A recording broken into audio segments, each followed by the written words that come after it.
आदरणीय दोस्तों, नमस्कार। मैं दिनेश महाजन मेरे चैनल पर आज एक बिल्कुल अलग हटकर नया वीडियो लेकर आपके सामने उपस्थित हुआ हूँ। दोस्तों,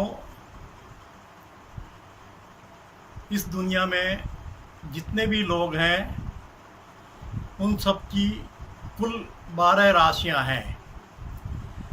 मैं इस वीडियो में प्रत्येक राशि के लिए समस्याओं के समाधान हेतु किस प्रकार का नग धारण करना चाहिए यह जानकारी दूंगा।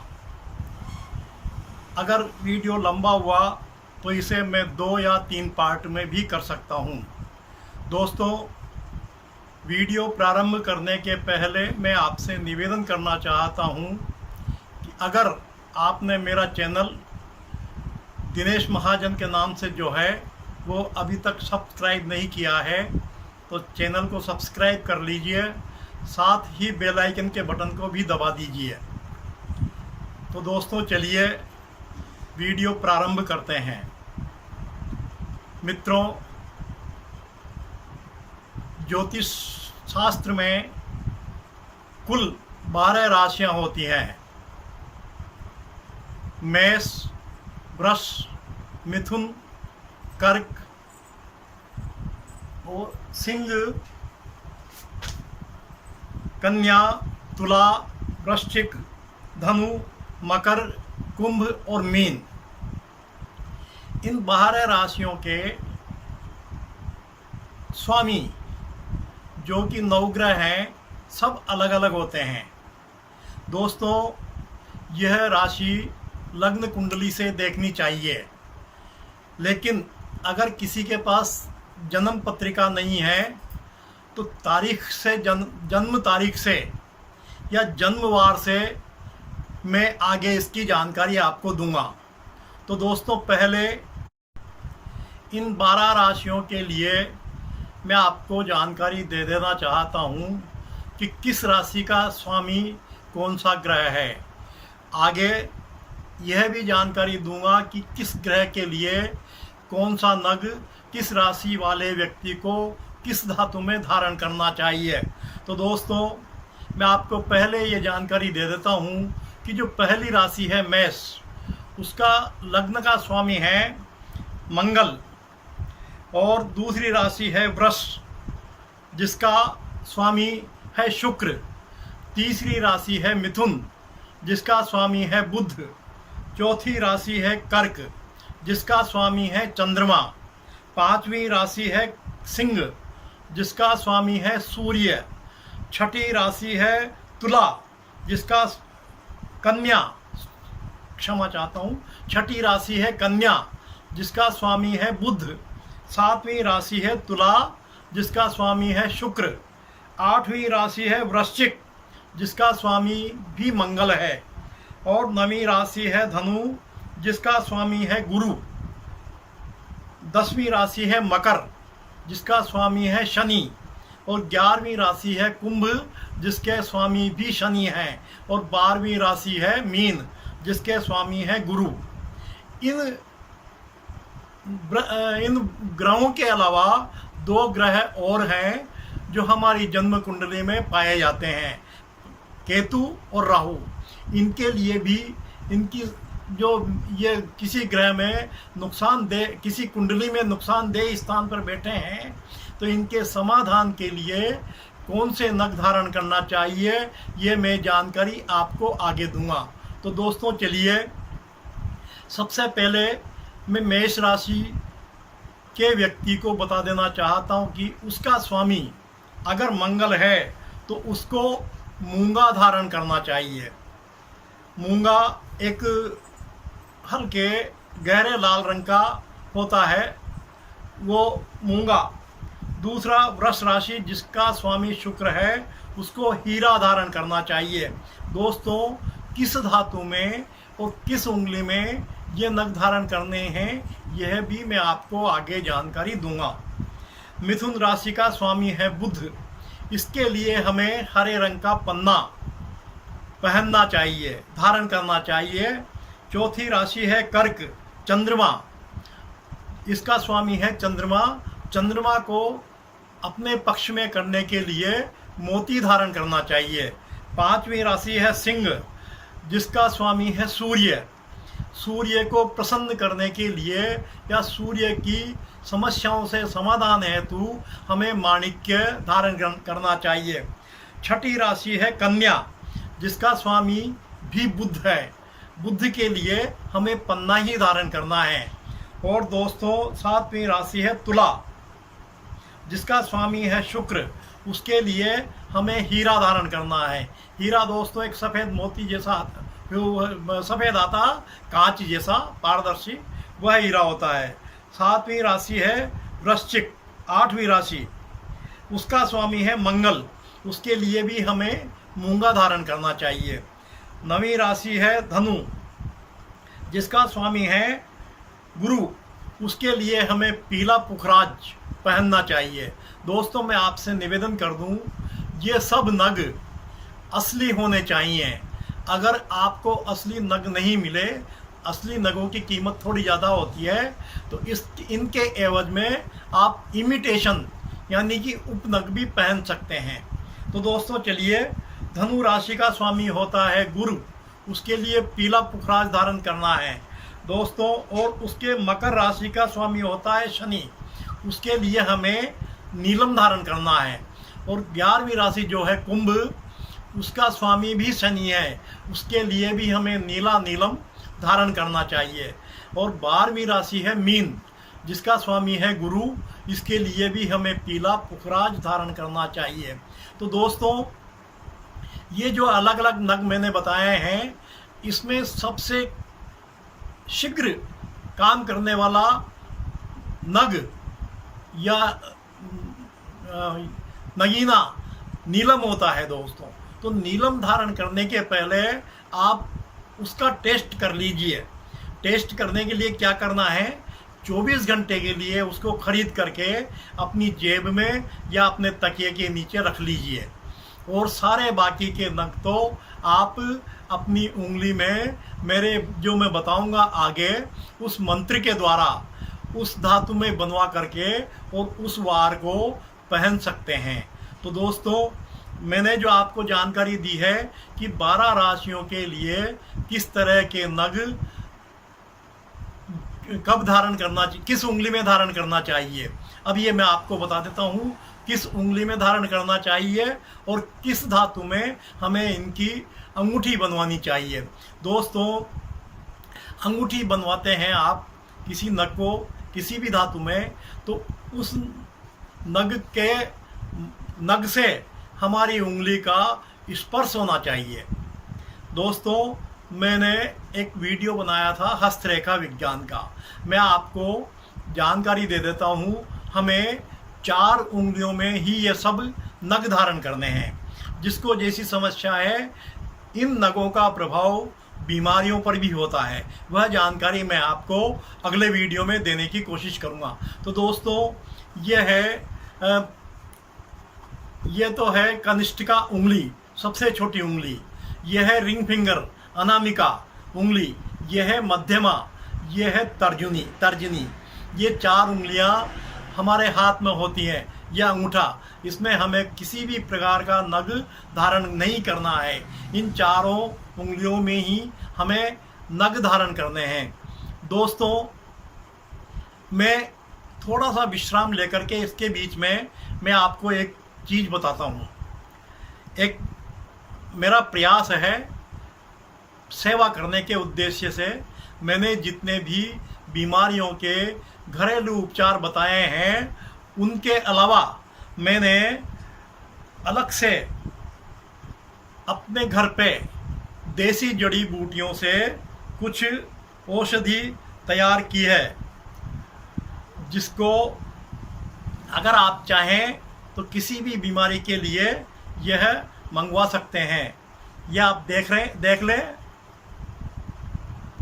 यह आप देख लें, इसको पढ़ना। इसमें जो भी दवा है वह मेरे पास देसी जड़ी बूटियों से शुद्ध दवा, शुद्ध मिश्रण उपलब्ध है और बहुत ही लाभकारी है। आप इनको उपयोग में ले सकते हैं। तो दोस्तों चलिए मैं आपको मेरे वीडियो में वापस लेकर चलता हूँ। मैंने दोस्तों आपको बताया है कि अभी बताऊंगा कि किस उंगली में कौन सा नग किस राशि वाले व्यक्ति को धारण करना है। तो दोस्तों देख लीजिए,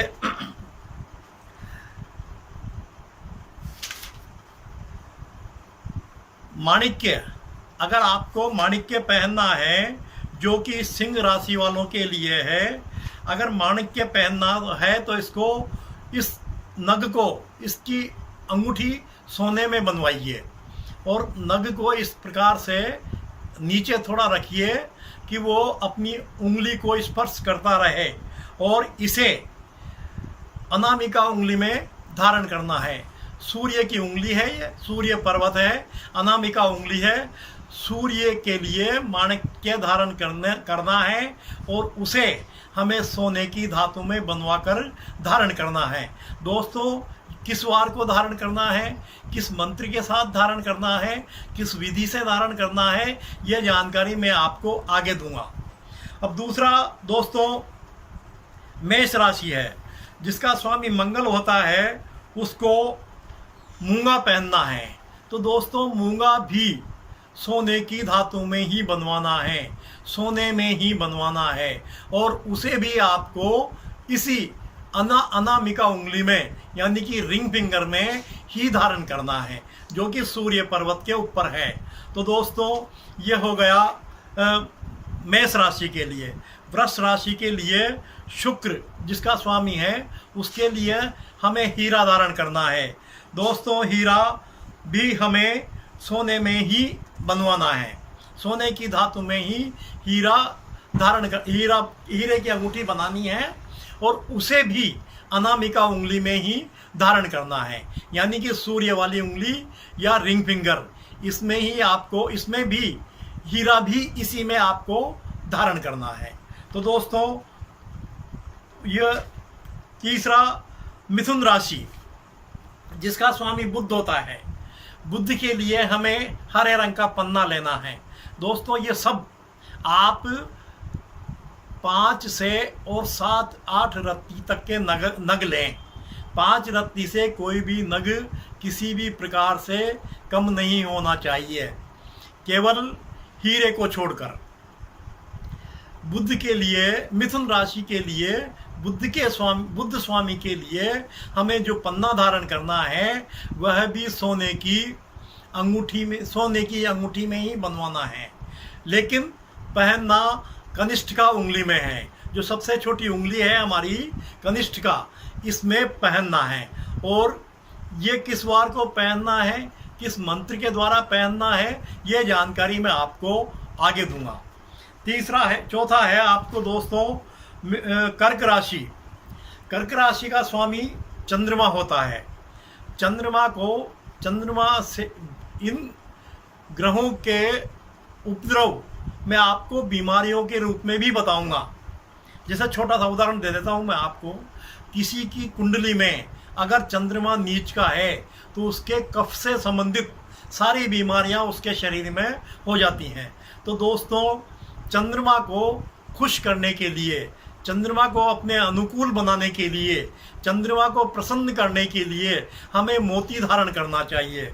और दोस्तों मोती हमें चांदी की उंगली में बनवाना है, चांदी की धातु में बनवाना है।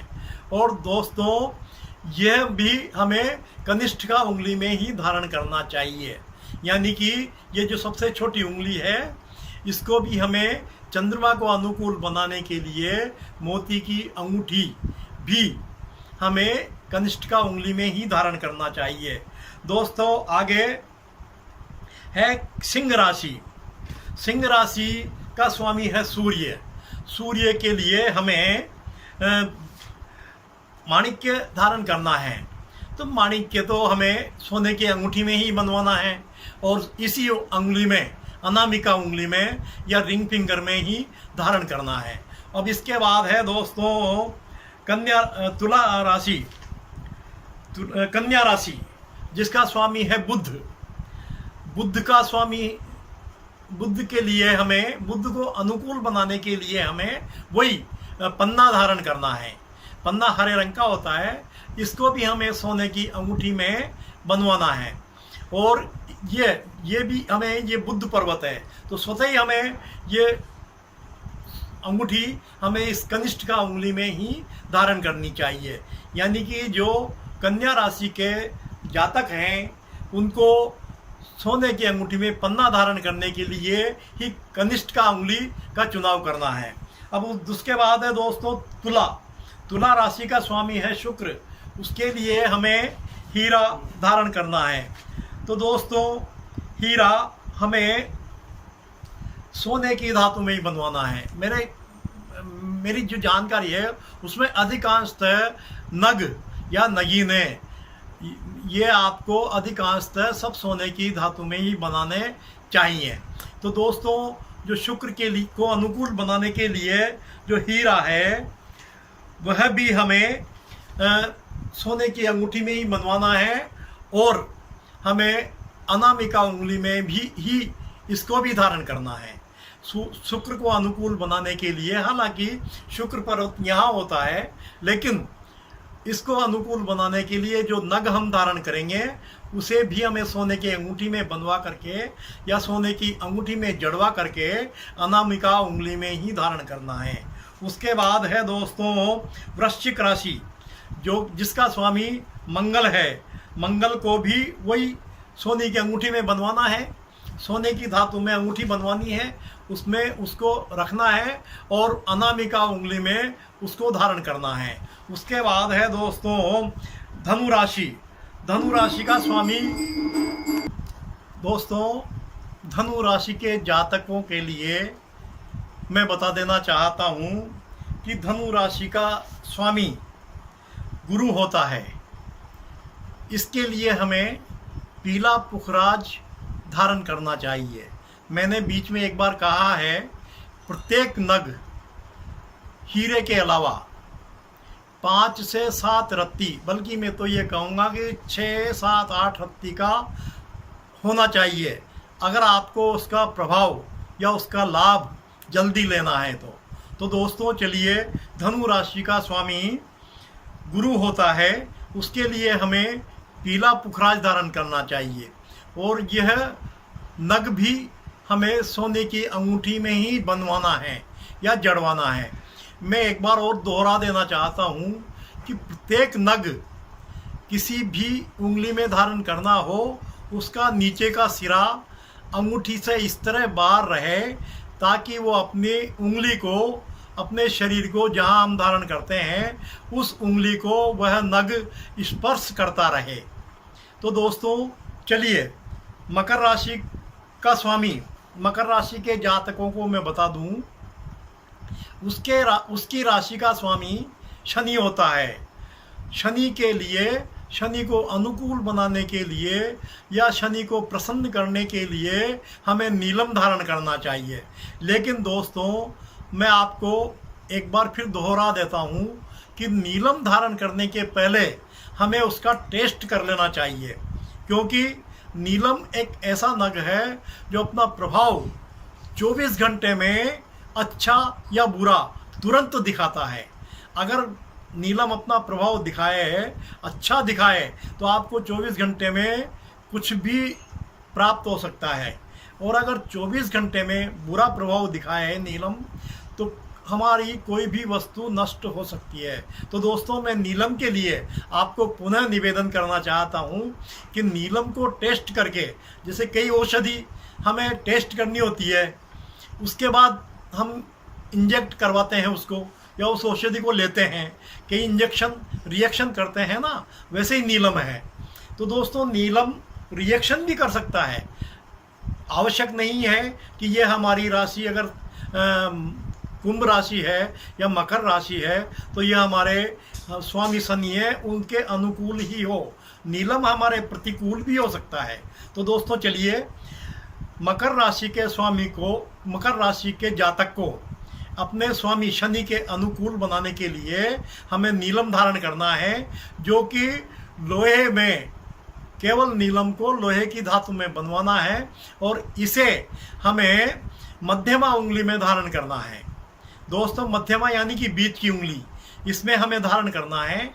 मैं एक बार पुनः निवेदन कर दूं, यह नग किस तरीके से किस मंत्र के साथ धारण करने हैं ये मैं आगे बताऊंगा। उसके बाद आती है दोस्तों 11वीं राशि कुंभ। कुंभ राशि का स्वामी भी शनिदेव होते हैं। इसके लिए भी हमें शनिदेव को अनुकूल बनाने के लिए या शनिदेव को प्रसन्न करने के लिए नीलम ही धारण करना है, कुंभ के जातकों को भी। और वही प्रक्रिया जो मैं आगे पिछली बार बता रहा हूँ कि नीलम को टेस्ट करके ही काम में लेना है। उसके बाद है दोस्तों 12वीं राशि मीन। मीन के स्वामी भी गुरु हैं। गुरु को अनुकूल बनाने के लिए मीन राशि के जातकों को भी पीला पुखराज ही पहनना है या पीला पुखराज ही धारण करना है। और इसकी अंगूठी भी हमें सोने में बनवानी है और इस तर्जनी उंगली में वह अंगूठी धारण करनी है। दोस्तों, गुरु को प्रसन्न करने के लिए तर्जनी अंगुली में पीला पुखराज सोने की अंगूठी में बनवा करके किस वार को धारण करना है, किस मंत्र के साथ धारण करना है, ये मैं आगे बताऊंगा। इसके बाद 2 ग्रह और बचते हैं, राहु और केतु। राहु को अनुकूल बनाने के लिए हमें गोमेद पहनना है। गोमेद एक नग होता है, वह भी उच्च क्वालिटी का बढ़िया नग होता है। गोमेद की अंगूठी आपको पंच धातु में बनवानी है। जिसकी राशि कुंडली में राहु गलत स्थान में या गलत घर में हो या नीच के हो या नुकसान पहुंचा रहे हो, तो राहु को हमें अनुकूल बनाने के लिए गोमेद धारण करना चाहिए और गोमेद की अंगूठी पंच धातु की बनवानी चाहिए। और यह अंगूठी भी हमें अनामिका उंगली में ही धारण करनी है। अब उसके बाद आता है केतु। केतु के लिए हमें लहसुनिया या वेदुर्य एक नग आता है जिसकी बिल्ली जैसी आँख होती है, बिल्ली की आँख जैसा वो नग होता है, लहसुनिया या वेदुर्य उसको बोलते हैं। उसको भी हमें, उसकी अंगूठी भी हमें पंच धातु में ही बनवानी है और उसे भी हमें केतु को अनुकूल बनाने के लिए अनामिका उंगली में ही धारण करना चाहिए। दोस्तों, समय अभाव की वजह से मैं बाकी जो जानकारी दूंगा वो आपको अगले वीडियो में दूंगा कि किस वार को किस मंत्र के द्वारा किस नग को किस राशि के जातक को धारण करना है। और दोस्तों, एक बात और मैं बता दूं, कई लोगों के पास कुंडली नहीं होती है, तो किसी व्यक्ति का जन्म किस महीने में या किस वार को या किस तारीख को हुआ है, इसके अनुरूप या इसको देख करके भी मैं आपको जानकारी दूंगा कि किस महीने के जन्म के जातकों को या किस तारीख के जन्म लेने वाले जातकों को या किस वार को जन्म लेने वाले जातकों को कौन सा नग धारण करना चाहिए या उनका स्वामी कौन होता है। ये सब जानकारी मैं आपको अगले वीडियो में दूंगा। दोस्तों, अगर आपको मेरा वीडियो अच्छा लगा हो तो इसे लाइक कीजिए, शेयर कीजिए और मेरे अगले वीडियो का इंतज़ार कीजिए। दोस्तों, नमस्कार।